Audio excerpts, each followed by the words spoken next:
PlayStation opäť rozdelilo hráčov, tentoraz kvôli fyzickým hrám. Niektorí hovoria, že disky už nemajú zmysel a niektorí hovoria, že bez diskov by proste PlayStation nebolo PlayStation. Ahojte, ja som Lulaj, prvé video s webkamerou a môžeme ísť na to. Na internete začali šíriť správy a reakcie na rozhodnutie PlayStation.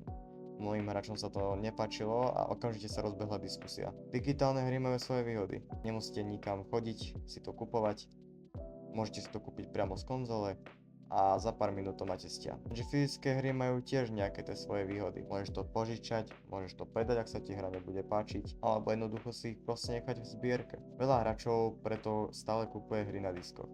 Nie preto, že by nemali radi digitál, ale preto, že chcú mať možnosť vybrať si.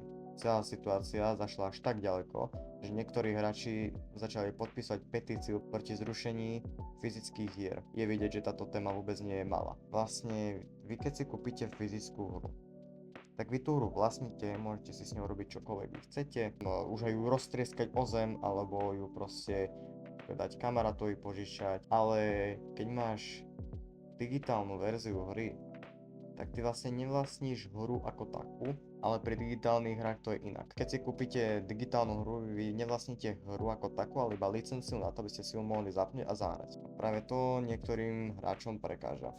A teraz mňa zaujíma váš názor. Čo preferujete vy? Fyzické disky?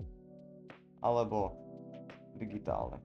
Napíšte mi dole do komentárov tému a my sa vidíme u ďalšieho videa. Dúfam, že sa vám video páčilo a čau.